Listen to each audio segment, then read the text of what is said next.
In the unforgiving mountains of Afghanistan, where the line between life and death is measured in heartbeats, Staff Sergeant Maria Santos learned the hardest lesson of her military career. Trust can be a weapon more deadly than any bullet, and survival sometimes means becoming the ghost everyone believes is dead. When her own team declared no survivors over the radio and left her bleeding in enemy territory, Maria faced a choice that would define her forever. She could die as the abandoned soldier her squad believed her to be, or rise as something far more dangerous than they ever imagined. This is not just a story of betrayal and revenge. It's the account of how one woman's refusal to die became four men's worst nightmare, and how the mountains that were supposed to be her grave became the hunting ground where she would prove that some ghosts are very much alive. What you're about to read will challenge everything you think you know about loyalty, survival, and the lengths one person will go to when the people who swore to have their back become the very ones who put a target on it. The morning sun cast long shadows across the Afghan mountains when Staff Sergeant Maria Santos adjusted her scope for what she thought would be another routine mission. Her breath formed small clouds in the thin air as she settled into position on the rocky outcrop, 300 meters above the valley floor, where her team was preparing to advance on the suspected Taliban compound. Maria had been with Bravo Squad for 18 months, and in that time, she had saved their lives more times than any of them cared to count. Her reputation as a sniper was legendary throughout the forward operating base. She could put a bullet through a coin at 800 meters, and her tactical awareness had pulled the squad out of more ambushes than command officially knew about. "Overwatch in position," Maria whispered into her radio, settling behind her Barrett M82 sniper rifle. Below her, she could see Sergeant First Class Jake Morrison leading the four-man team toward the compound. Behind him followed Rangers Thompson, Rodriguez, and Chen, each man carrying enough firepower to level a small building. Morrison had always been different around Maria. While the others treated her as an equal, respecting her skills and trusting her judgment, Morrison carried himself with the arrogance of someone who believed women had no place in combat units. He had made his feelings clear on more than one occasion, though never directly enough to warrant official action. "Copy that, Overwatch," Morrison's voice crackled through her earpiece. "Keep those pretty eyes open up there. We're going to need someone to watch our backs while the real soldiers do the heavy lifting." Maria bit back her response. She had learned long ago that rising to Morrison's bait only gave him more ammunition. Instead, she focused on her job, scanning the compound through her scope and searching for any signs of hostile activity. The compound appeared quiet, almost too quiet. Maria had developed an instinct for these things over her 3 tours of duty, and something felt wrong. The usual sounds of daily life were absent. No chickens pecking in the courtyard, no children playing in the alleyways, no women hanging laundry on the rooftops. It was as if the entire area had been evacuated. "Morrison, I'm seeing no civilian activity down there," Maria reported. "Might be walking into something." Noted. Overwatch. "Will proceed with caution."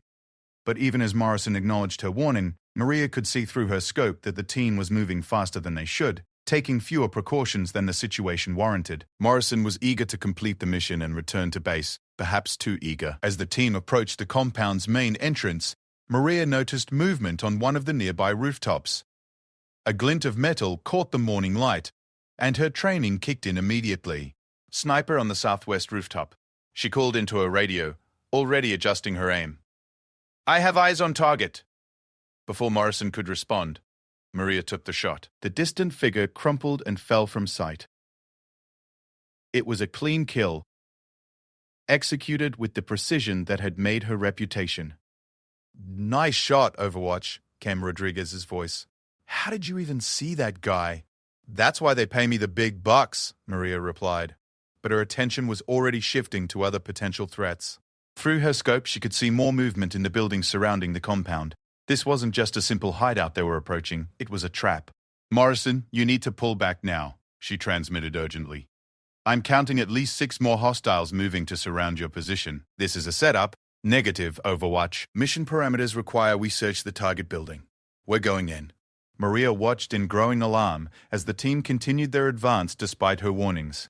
Through her scope, she could see muzzle flashes beginning to appear in windows and doorways around the compound. The enemy fighters were moving into position, and Bravo Squad was walking directly into their kill zone. "Morrison, you have hostiles closing in from 3 directions. You need to abort now." "I said negative, Overwatch. Maintain your position and provide cover." The first shots rang out just as Morrison's team reached the compound entrance. Maria immediately began engaging targets, her rifle barking as she picked off enemy fighters one by one. She could see Morrison and his team taking cover behind a low stone wall, returning fire as best they could, but they were outnumbered and outgunned. "Overwatch, we need immediate extraction," Morrison finally called, the arrogance gone from his voice. "We're pinned down and taking heavy fire." Maria continued providing cover, her shots precise and deadly despite the stress of the situation. She had eliminated 8 enemy fighters in less than 2 minutes, but more kept appearing. It was as if the entire mountain was crawling with Taliban fighters. "Morrison, there's a drainage ditch running along the north side of the compound," she called out, pausing to reload. "If you can reach it, you can use it for cover while moving to the extraction point." "Copy that." "Rodriguez, Chen, you heard her. Thompson, cover our movement." Maria watched as 3 members of the team began moving toward the ditch she had identified. But something was wrong. As they moved, she noticed Morrison speaking into his radio, but his transmissions weren't coming through on the frequency she was monitoring.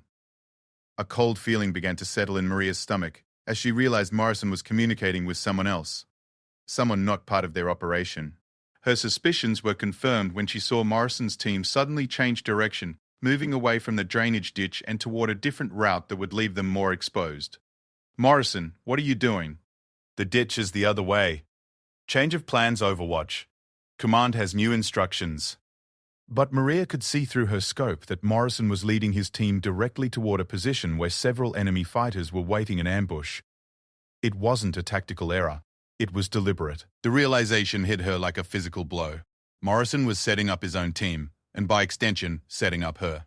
She didn't know why, didn't know what he stood to gain, but the evidence was right there in front of her. He was communicating with the enemy, and he was leading his men into a trap. "Morrison, stop. You're moving into an ambush. Overwatch, maintain radio silence unless specifically requested."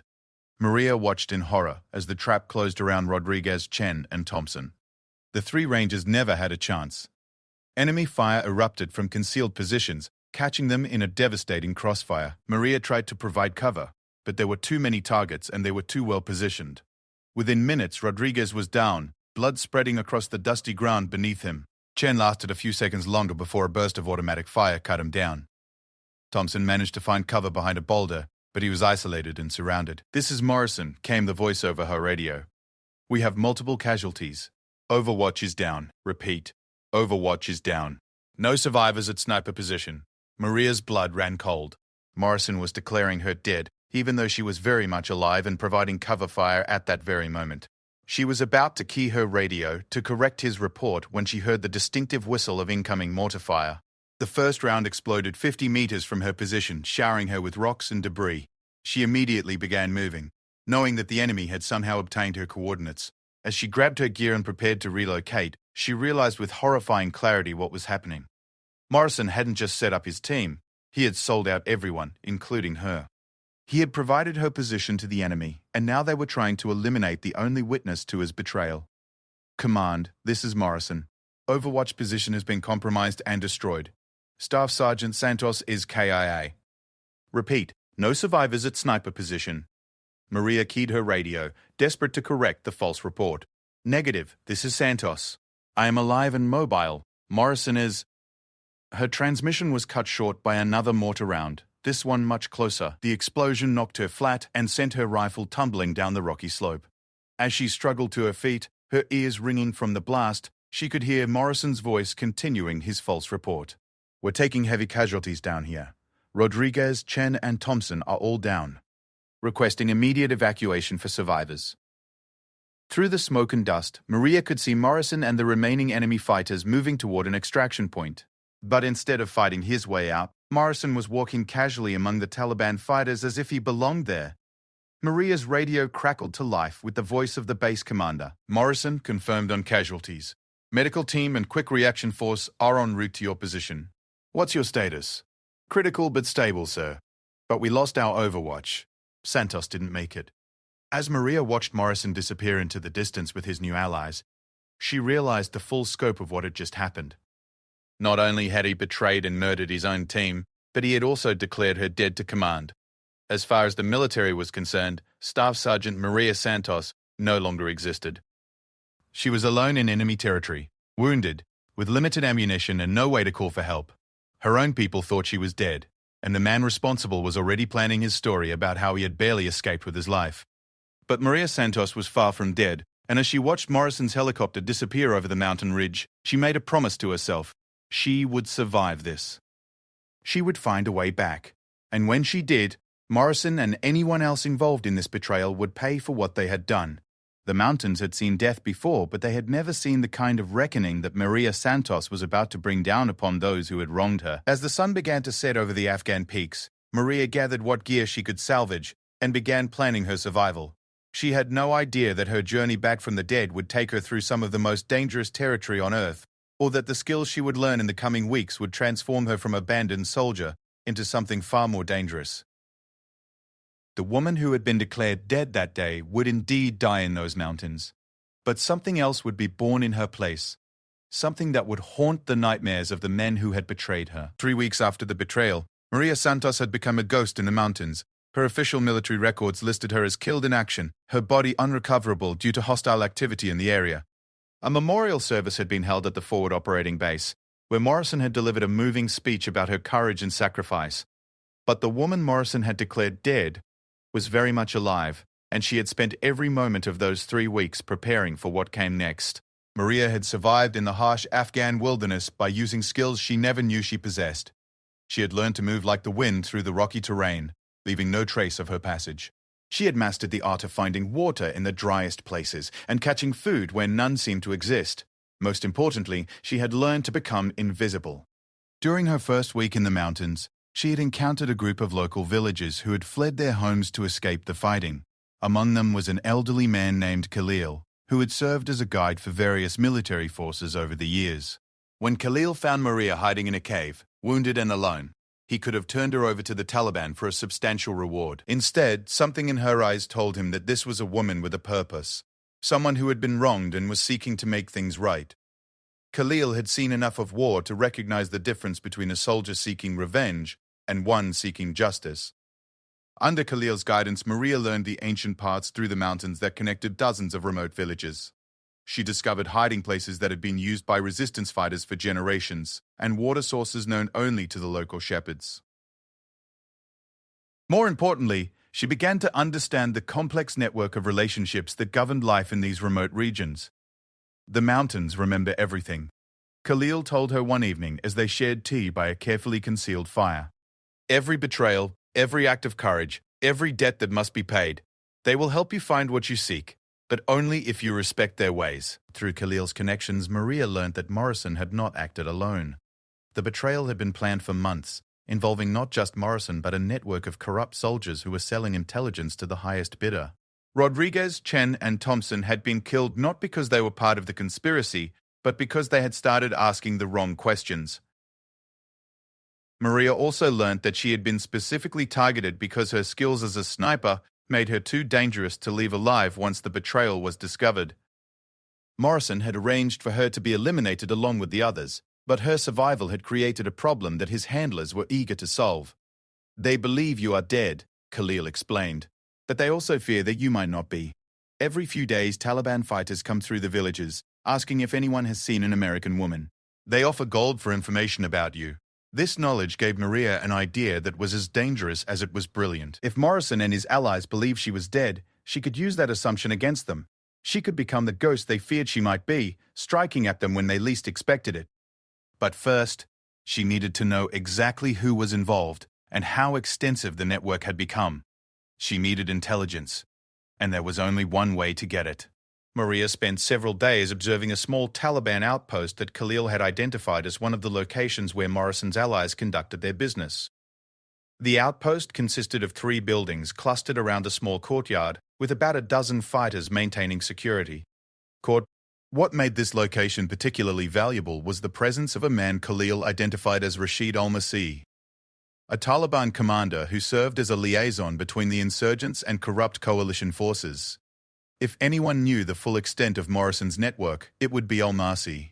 On a moonless night in her 4th week in the mountains, Maria put her plan into action.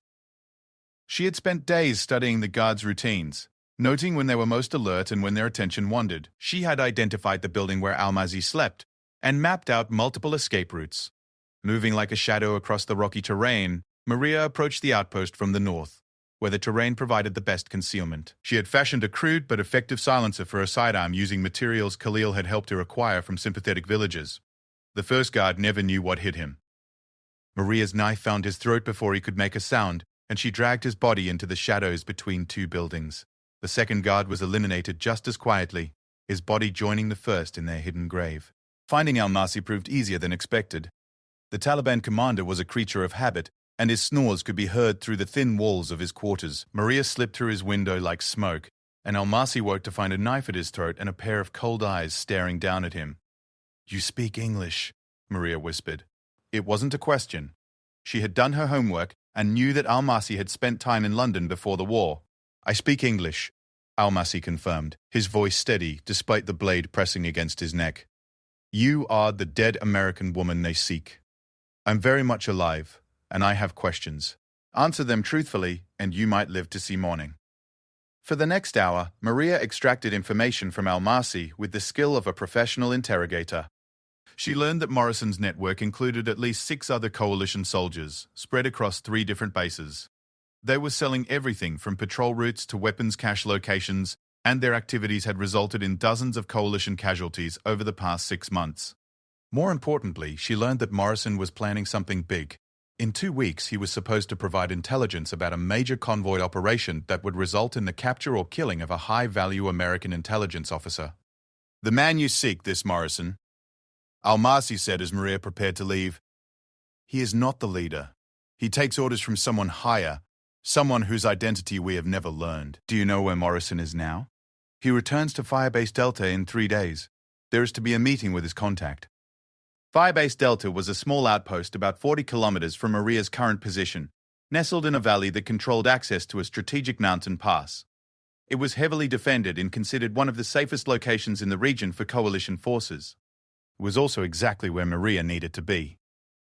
Before leaving Almasi's compound, Maria left behind a calling card of sorts. She took several photographs from Almasi's desk, pictures that showed him meeting with various coalition soldiers, but she left one photograph behind with a simple message written on the back: "The dead don't forget."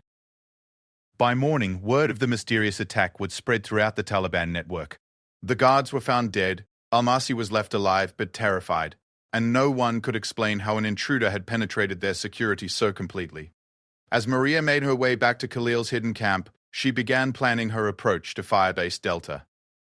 Morrison thought she was dead, which gave her an enormous advantage. But infiltrating a coalition base would require skills and equipment she didn't currently possess. "What you are planning is very dangerous," Khalil warned when she explained her intentions. "Even if you succeed, you will have no way to return to your old life. Your own people will see you as a threat." "My old life died in those mountains 3 weeks ago," Maria replied. "What I'm planning isn't about going back. It's about moving forward and making sure that what happened to my team doesn't happen to anyone else." Khalil studied her face in the flickering light of their small fire.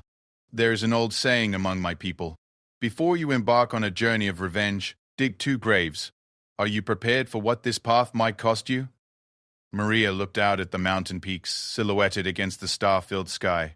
She thought about Rodriguez, Chen, and Thompson, about the families they would never see again, about the trust that had been betrayed, and the lives that had been sold for pieces of silver.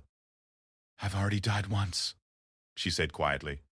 "What they don't realize is that death has made me stronger, not weaker." Morrison and his friends are about to learn what happens when you abandon someone who refuses to stay dead. Over the next 2 days, Maria and Khalil worked together to gather the equipment and intelligence she would need for her infiltration of Firebase Delta.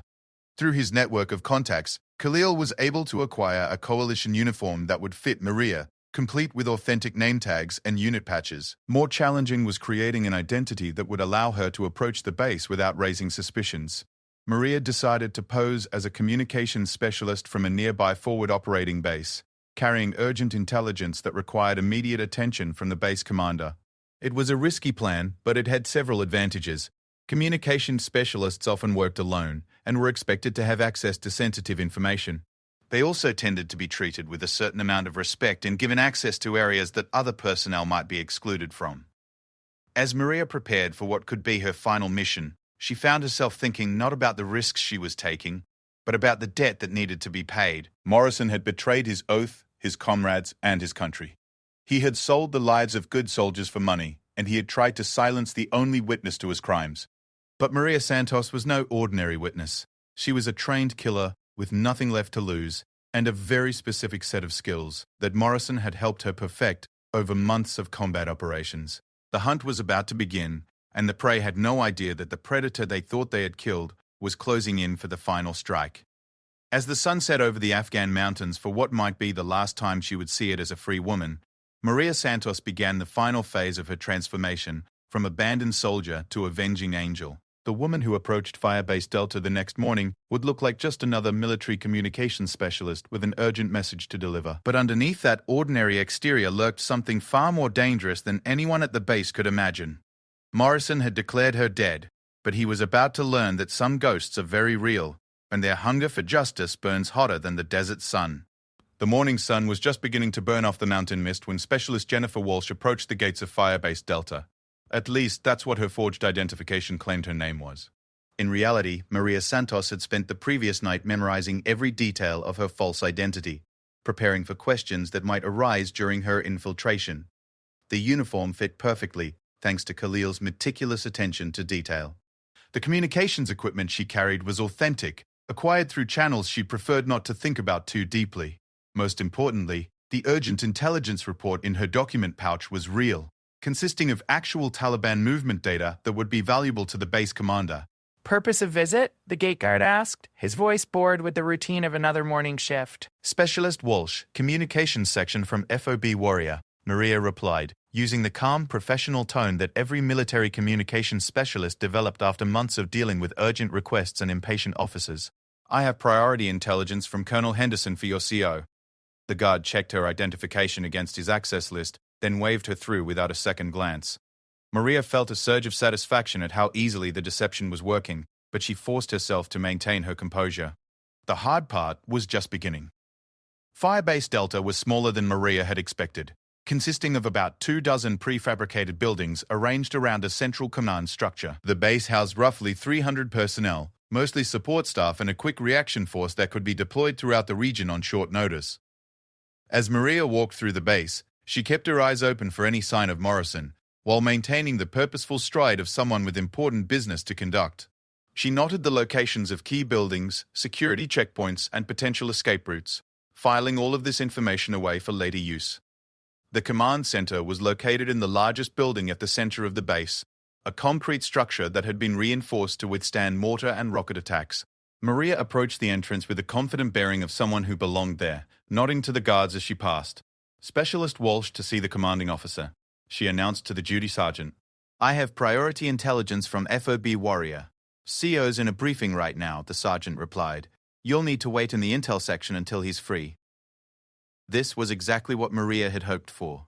The intelligence section would be where Morrison was most likely to be conducting his business, and it would give her a chance to observe the base's operations without arousing suspicion. The intel section occupied a smaller building adjacent to the command center, its windows blocked with heavy curtains to prevent anyone from seeing the sensitive materials displayed inside. Maria was escorted to a waiting area where she could observe the coming and going of various personnel.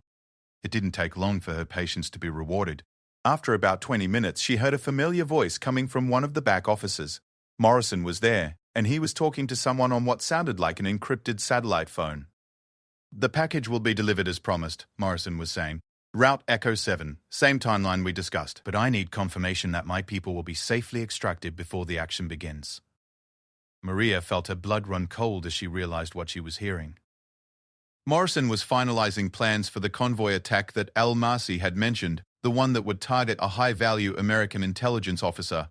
And from the sound of it, the attack was scheduled for very soon. Specialist Walsh? A voice behind her interrupted her concentration. The colonel will see you now.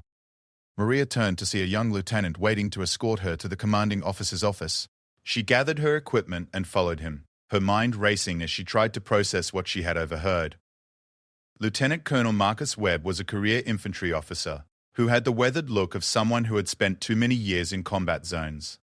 He examined Maria's identification and orders with the thoroughness of someone who took security seriously. FOB Warrior sent you all the way out here with this intelligence? He asked, studying the documents she had provided. Why not just transmit it through normal channels? Sir, the intelligence concerns possible communications intercepts, Maria replied, sticking to the cover story she had rehearsed. Colonel Henderson felt it was too sensitive to trust to radio or satellite transmission. Webb nodded, apparently satisfied with her explanation. As he reviewed the intelligence reports, Maria found herself in the surreal position of providing genuine military intelligence while simultaneously planning to undermine operations at the same base. This is good work, Webb said finally. These Taliban movement patterns explain some of the activity we've been seeing in the northern sectors. I'll make sure this gets to the right people immediately. Sir, I was also asked to coordinate with your intelligence staff while I'm here, Maria said, seizing the opportunity to extend her time on the base. Colonel Henderson wants to ensure our communication protocols are properly synchronized. Of course, Sergeant Morrison can help you with that. He's our liaison for multi-base operations. Webb picked up his phone and dialed an internal extension. Morrison, I have a communications specialist here who needs to coordinate some protocols with you. Can you come to my office? Maria felt her heart rate spike as she realized she was about to come face to face with the man who had tried to kill her. She forced herself to remain calm, knowing that any sign of recognition could blow her cover and put her in immediate danger. When Morrison walked into the office, Maria barely recognized him. The arrogant soldier she remembered had been replaced by a nervous, sweating man who kept glancing around as if he expected threats to emerge from every shadow. The stress of maintaining his deception was clearly taking its toll. Morrison, this is Specialist Walsh from FOB Warrior, Webb said. She needs to coordinate some communication protocols with our intel section. Morrison looked directly at Maria, and for a terrifying moment she thought he had recognized her. But his eyes showed no sign of recognition, only the paranoid suspicion of someone who saw potential threats everywhere. Sure, no problem, Morrison said, his voice carrying a slight tremor that Webb didn't seem to notice. We can set up in Conference Room B and go over the protocols there.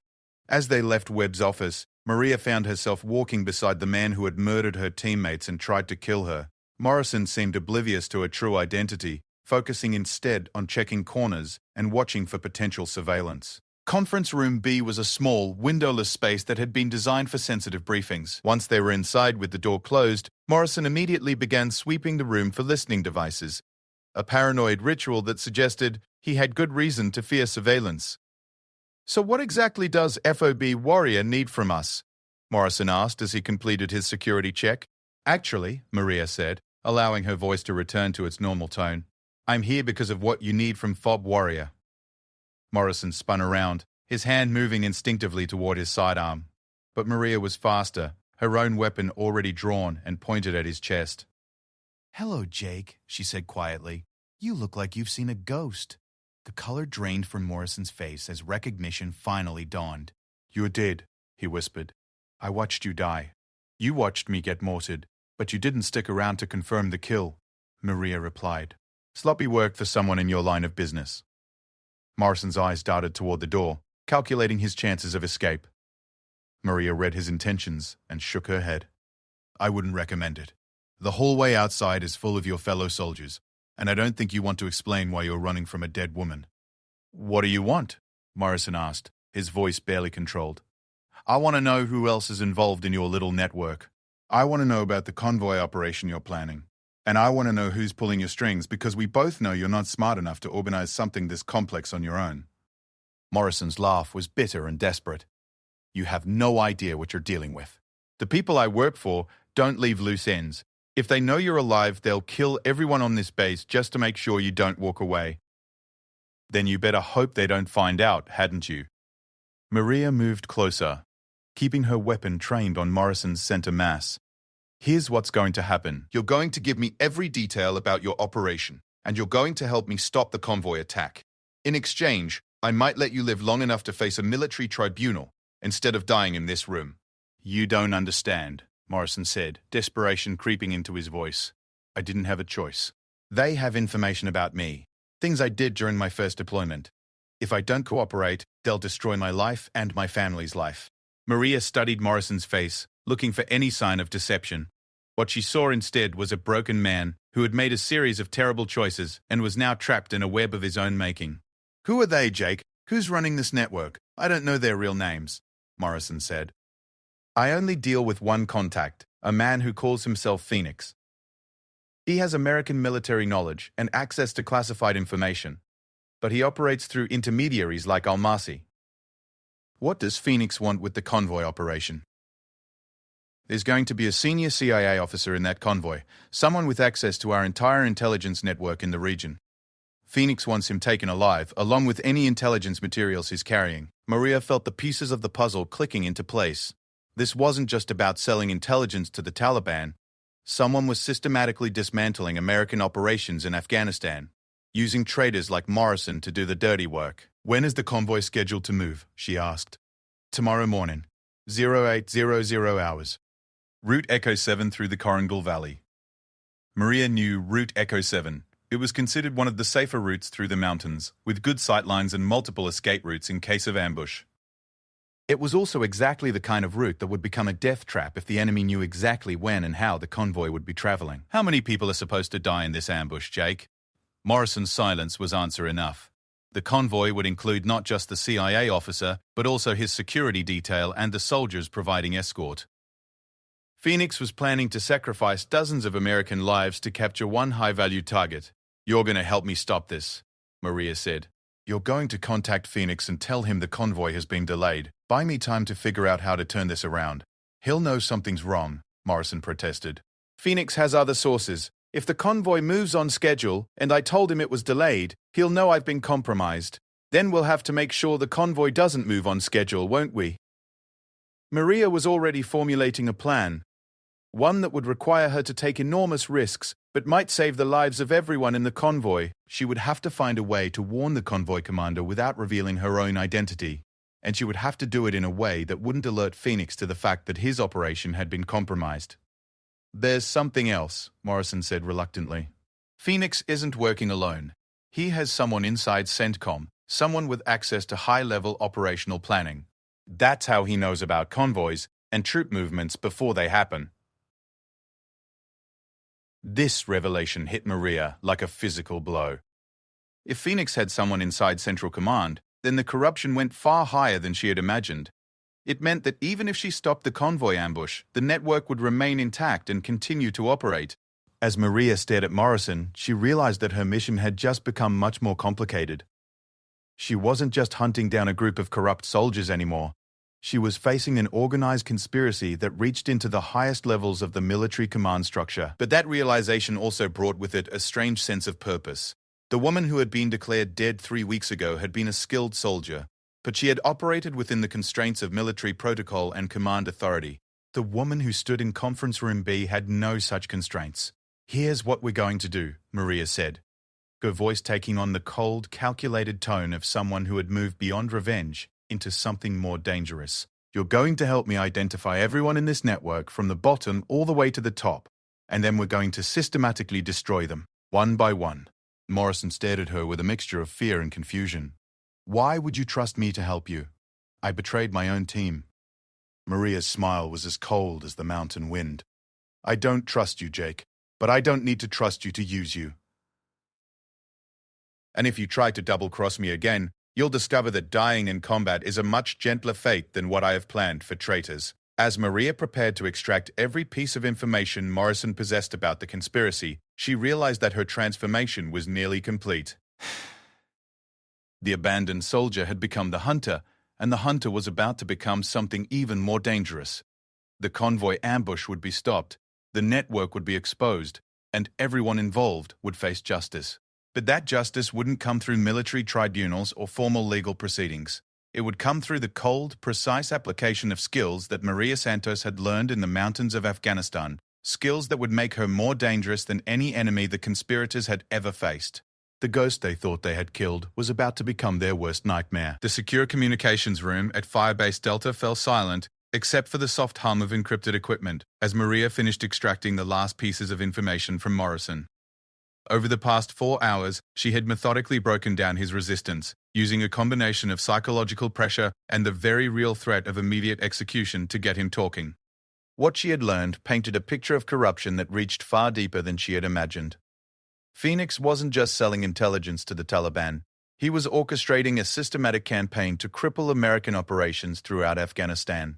The convoy ambush was just one piece of a larger operation designed to capture or kill key intelligence personnel and compromise ongoing missions. Morrison had provided her with communication protocols, meeting schedules, and the identities of at least 8 other conspirators spread across 4 different bases. Most importantly, he had given her the method Phoenix used to contact his assets, a seemingly innocent chess forum where moves and game discussions were actually coded messages about military operations. "The next contact is scheduled for 2100 hours tonight," Morrison said, his voice hoarse from hours of interrogation. "Phoenix will expect a confirmation that the convoy intelligence has been transmitted to our Taliban contacts. And you're going to give him that confirmation," Maria replied, "but with a slight modification. You're going to tell him that the convoy has been delayed due to mechanical problems, and the new departure time is 1400 hours tomorrow instead of 0800. That'll only buy you 6 hours. What can you accomplish in 6 hours?" Maria's smile was predatory. "You'd be surprised what can be accomplished by someone who's supposed to be dead." While Morrison prepared for his evening communication with Phoenix, Maria was already putting the next phase of her plan into motion. She had memorized the chess forum protocols and created her own account using a combination of Khalil's equipment and her knowledge of military communication systems. But stopping the convoy ambush was only part of her objective. Maria had realized that she had a unique opportunity to do something far more valuable than just preventing one attack. She could turn the entire conspiracy against itself, using Phoenix's own network to identify and eliminate every member of the organization. The first step was to send her own message through the chess forum, one that would appear to come from a Taliban commander reporting the successful elimination of the troublesome sniper who had been causing problems in the mountain region. The message would include coordinates for a weapons cache that Phoenix could pass along to his Taliban allies. What Phoenix wouldn't know was that the weapons cache was actually a location where Khalil and his network had placed surveillance equipment. Anyone who came to investigate the cache would be photographed and tracked, providing Maria with intelligence about Phoenix's local contacts. "You're playing a dangerous game," Morrison observed as he watched Maria compose her fake Taliban message. "If Phoenix realizes what you're doing, he'll shut down the entire network and disappear." "He's going to disappear anyway," Maria replied without looking up from her work. "The question is whether he disappears because he realizes he's been compromised or because he's no longer capable of running anything." At exactly 2100 hours, Morrison made his scheduled contact with Phoenix. Maria listened through headphones as Morrison delivered his rehearsed message about the convoy delay, his voice professionally calm despite the sweat beading on his forehead. "Understood," came Phoenix's voice through the encrypted channel. "Confirm new timeline has been communicated to our friends. Also confirm that the mountain problem has been permanently resolved." Morrison glanced at Maria, who nodded for him to proceed. "Confirmed on both counts. Mountain problem resolved with extreme prejudice. No survivors, no complications." "Excellent. Stand by for new tasking. We have another high-value target coming through your sector in 72 hours. Maria felt her jaw clench as she realized that even if she stopped the convoy ambush, Phoenix was already planning the next attack. This wasn't just about revenge anymore. It was about stopping an ongoing campaign of betrayal and murder. After Morrison concluded his communication with Phoenix, Maria spent the next hour analyzing the information she had gathered. She now had voice recordings of Phoenix, communication protocols for reaching other network members, and intelligence about upcoming operations. More importantly, she had a plan. "Here's what's going to happen," Maria told Morrison as she prepared to leave Firebase Delta. "You're going to continue your normal routine for the next 48 hours. You'll respond to any communications from Phoenix exactly as you normally would. But you're also going to start gathering intelligence on your fellow conspirators." "What kind of intelligence?" "Everything. Where they are, what they're planning, who they've been talking to. I want to know every detail about this network, because I'm going to dismantle it piece by piece." "And if I refuse?" Maria's expression didn't change, but something cold and deadly flickered in her eyes. "Then you'll join Rodriguez, Chen, and Thompson a lot sooner than you expected. The only reason you're still alive is because you're more useful to me breathing than dead." "Don't give me a reason to recalculate that equation." Morrison swallowed hard, realizing that the woman standing in front of him was no longer the soldier he had served with. The mountains had transformed her into something far more dangerous than any enemy he had ever faced. "There's something else," Maria continued. "Phoenix mentioned a high-value target coming through in 72 hours. I want you to find out everything you can about that operation." "How am I supposed to do that without arousing suspicion?" "You're an intelligence specialist, Jake." "Figure it out." As Maria prepared to leave the base, she reflected on how much had changed since she had walked through the front gate that morning. She had come seeking information about Morrison's conspiracy, but she was leaving with something far more valuable: the ability to strike back at the entire network. The fake weapons cache report she had planted would draw Phoenix's Taliban allies into a surveillance net. The delayed convoy would give her time to warn the intended victims without compromising her own position. And Morrison's continued cooperation would provide her with ongoing intelligence about network operations. But most importantly, she now understood the full scope of what she was facing. This wasn't just about a few corrupt soldiers selling information. Phoenix was running a sophisticated operation designed to systematically compromise American intelligence capabilities in Afghanistan, and he had the resources and connections to operate at the highest levels of the military command structure. Maria left Firebase Delta the same way she had entered, as Specialist Jennifer Walsh with a completed mission and orders to return to her home base. But the woman who walked out the front gate was already planning her next move in a campaign that would take her far beyond anything she had originally imagined. Khalil was waiting for her at their predetermined rendezvous point, a small cave system about 10 kilometers from the base. He had used the time during her infiltration to establish contact with some of his more reliable sources, gathering information about recent Taliban activity in the region. "How did it go?" Khalil asked as Maria settled beside their carefully concealed fire. "Better than expected," Maria replied, then spent the next hour briefing him on everything she had learned from Morrison. "This Phoenix," Khalil said thoughtfully when she finished. "I have heard whispers about such a man. My contacts speak of an American who pays well for information about coalition operations, but no one has ever seen his face or learned his true identity." "What kind of whispers?" "There is a place in Kabul, a safe house where messages are passed and payments are made. My cousin's son works there as a cleaner. He says that sometimes important Americans come to this place for secret meetings." Maria felt her pulse quicken. A safe house in Kabul could be the key to identifying Phoenix and rolling up his entire network. But infiltrating such a location would be far more dangerous than anything she had attempted so far. "Can your cousin's son get me inside?" Khalil studied her face in the flickering firelight. "This path you are walking, it will not end with justice. It will end with blood, and much of that blood will be your own." "Maybe," Maria acknowledged. "But if I don't walk this path, how many more Rodriguez's and Chens and Thompsons will die? How many more convoys will be ambushed because someone sold their routes for pieces of silver? And what happens when you reach the end of this path?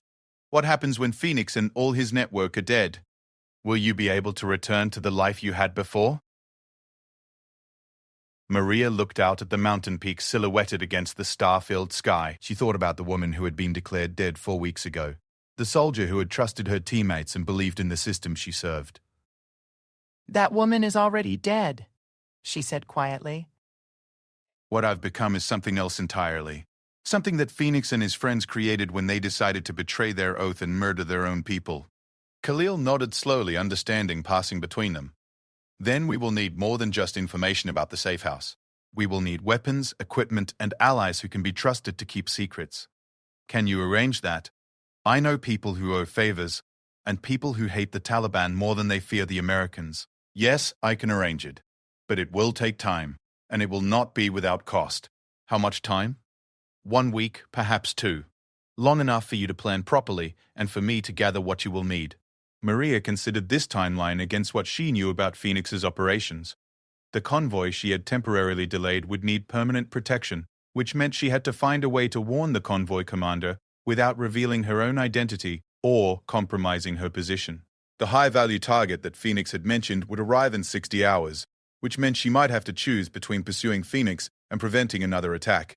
But as Maria thought through the tactical situation, she realized that she might not have to choose. If she could identify the new target and warn the appropriate authorities, she could use that information to further establish her credibility with Phoenix while simultaneously preventing the attack. It was a dangerous game she was playing, using herself as bait while trying to protect potential victims and gather intelligence on a network that had already proven its willingness to kill anyone who got in their way. But Maria Santos had already died once, and death had taught her that there are worse things than being afraid. There was living with the knowledge that you had the power to stop evil and chose not to use it. There was watching good people die because bad people were allowed to operate without consequences. As she settled down for what might be her last peaceful night's sleep for a long time, Maria thought about the chess game that Phoenix believed he was playing. He saw his pawns and pieces spread across the board, controlling territory and eliminating threats according to his master plan. What he didn't realize was that one of his supposedly eliminated pieces was still on the board, and she was about to start playing by rules that would turn his careful strategy into a nightmare of unexpected consequences. The convoy would be protected, the new target would be warned, the safe house in Kabul would be infiltrated, and Phoenix would learn that when you declare war on people who have nothing left to lose, you had better be prepared for the kind of fight that only ends when one side is completely destroyed. The mountains had seen Maria Santos die and be reborn as something far more dangerous. Soon, Phoenix would discover just how dangerous a dead woman could be when she decided to start collecting debts that were long overdue. 2 weeks later, the safe house in Kabul's diplomatic quarter appeared quiet in the early morning darkness. The 3-story building had been carefully chosen by Phoenix's organization for its location between the German embassy and a Pakistani trade office, providing perfect cover for the kind of high-level meetings that required absolute discretion. Maria Santos crouched on the rooftop of an adjacent building, studying the safe house through night vision equipment that Khalil had acquired through his network of contacts. She had spent 5 days conducting surveillance, learning the routines of the guards, the patterns of visitors, and most importantly, the schedule of the man she now knew was Phoenix. His real name was Colonel Marcus Webb, the same commanding officer she had met at Firebase Delta 2 weeks earlier. The revelation had come through Morrison's continued intelligence gathering, confirmed by photographs that Khalil's cousin had taken from inside the safe house. Webb had been running the conspiracy from his position as a base commander, using his access to operational intelligence to orchestrate attacks against his own forces. The irony wasn't lost on Maria that she had sat in Webb's office providing him with genuine intelligence while he was secretly planning to use that information to kill American soldiers. But the irony would soon be replaced by justice.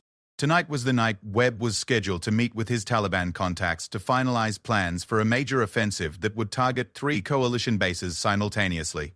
It was also the night that Maria Santos would finish what had started with the betrayal in the mountains 5 weeks ago. The plan she had developed was complex but elegant in its simplicity. Over the past week, she had systematically eliminated 5 members of Webb's network, making each death look like either a Taliban attack or an accident. The network was already on edge, paranoid about security breaches and increasingly suspicious of each other. Tonight, she would eliminate Webb and the remaining conspirators in a single coordinated strike, using the very meeting they thought would protect them as the means of their destruction. Maria checked her watch, 0130 hours. Webb was scheduled to arrive at 0200, followed by Morrison and 2 other American collaborators at 15-minute intervals. The Taliban representatives were already inside, having arrived through separate entrances over the past hour, moving with the silent precision that had kept her alive through weeks of operations behind enemy lines. Maria descended from her observation post and approached the safe house through a route she had scouted and practiced multiple times. The first guard never saw her coming. Maria's knife found his throat before he could raise an alarm, and she dragged his body into the shadows between 2 parked cars. The second guard met the same fate, his body joining the first in their hidden grave. The safe house's main entrance was protected by an electronic lock that Khalil had taught her to bypass using equipment acquired from a former KGB operative who now worked as a security consultant in Kabul. The lock clicked open after 30 seconds of careful manipulation. Inside the building, Maria moved like a ghost through corridors she had memorized from floor plans provided by Khalil's cousin. The Taliban representatives were meeting in a second-floor conference room, while Webb and his American collaborators would gather in the building's secure communications center on the 3rd floor. Maria's plan called for her to eliminate the Taliban representatives first, then move to the 3rd floor before Webb arrived. But as she reached the 2nd-floor landing, she heard voices coming from the conference room and realized that the meeting schedule had been moved up. Through a crack in the door, she could see 4 Taliban commanders seated around a table covered with maps and tactical plans. They were discussing the timing of their planned offensive, unaware that they were about to become part of a very different kind of tactical operation. Maria had brought several surprises with her tonight, including a small explosive device that Khalil had constructed from materials acquired through his network. She attached the device to the conference room door's lock mechanism, then retreated to the stairwell. The explosion was small but devastating in the confined space of the conference room. When Maria returned 30 seconds later, all 4 Taliban commanders were dead, victims of an apparent bomb attack that would later be attributed to rival insurgent groups. She was moving toward the 3rd floor when she heard vehicles arriving outside the building. Through a window, she could see Webb's convoy pulling up to the main entrance, right on schedule despite the changed meeting time. Maria reached the 3rd floor communications center just as she heard footsteps on the main staircase. Webb and his collaborators were coming up to find their Taliban allies dead, but they had no idea that their own executioner was waiting for them. The communications center was a sophisticated facility with multiple encrypted satellite links and secure computer systems. It was also exactly the kind of place where Webb would expect to find evidence of the kind of security breach that had been plaguing his network. Maria positioned herself behind a bank of communications equipment, her weapon ready as footsteps approached the room. When the door opened, Webb entered first, followed by Morrison and two other men she recognized from the intelligence Morrison had provided. "What the hell happened downstairs?" one of the men was asking. "It looks like a war zone. Taliban factions fighting among themselves," Webb replied. But his voice carried an undertone of suspicion that suggested he wasn't entirely convinced by his own explanation. "Sir," Morrison said, his nervousness clearly audible, "maybe we should postpone this meeting. If there's been a security breach, there's been no security breach." Webb cut him off sharply. "Our Taliban contacts probably got into a dispute about operational details. It happens all the time with these people." Maria listened as Webb attempted to contact his Taliban allies through encrypted radio, growing increasingly frustrated when his calls went unanswered. She waited until all four men were fully inside the communication center before stepping out from her concealment. "Actually, there has been a security breach," she said calmly, her weapon trained on Webb's chest, a very significant one. The four men spun around, their hands moving toward their weapons before they saw Maria's rifle already aimed at them. Morrison's face went white as he recognized her, while the other two collaborators looked confused and alarmed. "Gentlemen," Maria continued in the same calm tone, "I'd like you to meet the ghost you've been trying to kill. Staff Sergeant Maria Santos, officially deceased but very much alive." Webb's face showed no surprise, only the cold calculation of a professional soldier assessing a tactical situation. So Morrison was right. "You did survive the mountain operation." "I did more than survive, Colonel. I learned some very interesting things about your organization during my time in the wilderness." Things that your Taliban friends were quite willing to share when properly motivated. "What do you want?" Webb asked, his voice steady despite the dire situation. "Justice," Maria replied simply, "for Rodriguez, Chen, Thompson, and all the other soldiers who died because you sold their lives for money." "You don't understand the bigger picture," Webb said, attempting to regain some control over the situation. "The intelligence we provide saves more lives than it costs. We're helping to end this war by ensuring that American soldiers die in Taliban ambushes," Maria interrupted. "By selling convoy routes and patrol schedules to people who use them to plant roadside bombs? That's how you're ending the war? Sometimes difficult choices have to be made for the greater good," Webb continued, but his arguments sounded hollow even to his own ears. Maria studied the four men for a moment, noting their positions and calculating angles of fire. "Here's what's going to happen," she said finally. "Morrison is going to tie up his three friends using the zip ties I'm going to give him. Then he and I are going to have a conversation about everyone else involved in this network." "And if we refuse?" one of the other collaborators asked. Maria's smile was cold and predatory. "Then I'll demonstrate some of the survival techniques I learned in the mountains. Techniques that involve keeping people alive for a very long time while extracting information from them." For the next hour, Maria systematically broke down the remaining members of Webb's network. Using a combination of psychological pressure, physical intimidation, and a very real threat of immediate execution, she extracted names, locations, communication protocols, and operational plans. What she learned painted an even darker picture than she had imagined. Webb's organization had been responsible for at least 30 American deaths over the past 8 months, including the ambush that had killed her teammates. They had sold everything from patrol routes to the locations of weapons caches, and their activities had significantly hampered coalition operations throughout the region. But most disturbing of all was the revelation that Webb's network was just one part of a larger organization that included conspirators in Pakistan, Germany, and even the United States itself. Phoenix had been a regional commander, not the mastermind behind the entire operation. "You're never going to be able to stop all of them," Webb said as Maria finished her interrogation. "Cut off one head, and 2 more will take its place. This is bigger than anything you can imagine." "Maybe," Maria acknowledged, "but I can stop you, and I can make sure that everyone who helped you pays for what they've done." She had already decided what needed to happen next. The evidence she had gathered would be transmitted to military intelligence through channels that couldn't be traced back to her. Webb and his collaborators would disappear, their deaths staged to look like the result of a Taliban attack on the safe house. But before she could implement the final phase of her plan, Maria heard the distinctive sound of helicopters approaching the building. Looking through a window, she could see American military aircraft circling the area, their searchlights beginning to scan the surrounding buildings. Expecting company? She asked Webb, though she already knew the answer from his satisfied expression. Dead man's switch, Webb replied. If I don't check in every 2 hours, my allies in the intelligence community are automatically notified of this location. They think they're coming to rescue me from a Taliban attack. Maria realized that Webb had planned for exactly this contingency. If his network was ever compromised, he had arranged for military forces to respond to his location, giving him an opportunity to escape while eliminating any threats to his operation. But Maria Santos had spent weeks learning to think like her enemies, and she had prepared for contingencies of her own. Morrison, she said without taking her eyes off Webb, you're going to call those helicopters and tell them that you've secured the building and eliminated the hostiles. You're going to request immediate evacuation for wounded personnel. I won't. Maria's rifle swung toward Morrison, the barrel stopping inches from his forehead. You will, or you'll join your Taliban friends in the conference room downstairs. Morrison made the call, his voice shaking as he delivered the message that would bring the helicopters down to the building's rooftop. As the aircraft landed, Maria realized that she had one final choice to make. She could disappear into the night, leaving Webb and his collaborators to face whatever consequences their own allies might impose when they discovered the truth about the network. Or she could finish what she had started, ensuring that justice was served regardless of the personal cost. Maria looked at the 4 men who had betrayed their oath, their comrades, and their country. She thought about Rodriguez's wife and children, about Chen's parents who would never understand why their son had died so far from home, about Thompson's fiancé who would never get to walk down the aisle. Then she made her choice.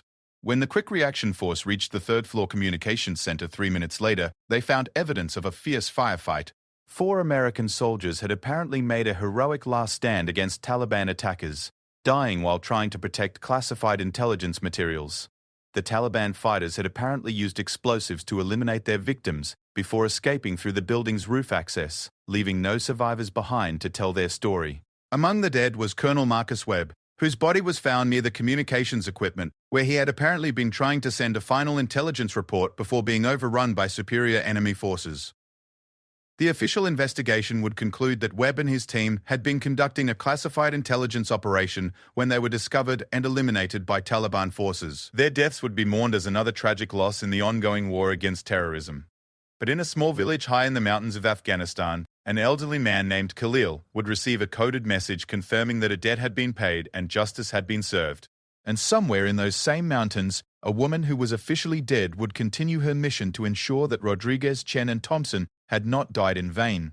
The ghost that Webb and his allies had created with their betrayal would continue to haunt anyone who thought they could sell American lives for personal gain. Because Maria Santos had learned the most important lesson the mountains had to teach. Some debts can only be paid in blood, and some ghosts never rest until justice is served. The war in Afghanistan would continue, but it would continue without the cancer that had been eating away at coalition forces from within. Webb's network was finished, his allies were identified, and his legacy was reduced to a footnote in a classified report that would be buried in the archives of military intelligence. But his victims would be remembered by the woman who had refused to let their deaths go unanswered, the soldier who had been abandoned by her own people only to return as their guardian angel. Staff Sergeant Maria Santos was officially dead, killed in action while serving her country with honor and distinction. The woman who had taken her place was something else entirely, something that would ensure no other soldiers would die because of betrayal and greed. In the mountains of Afghanistan, where the line between life and death was measured in heartbeats, justice had finally been served.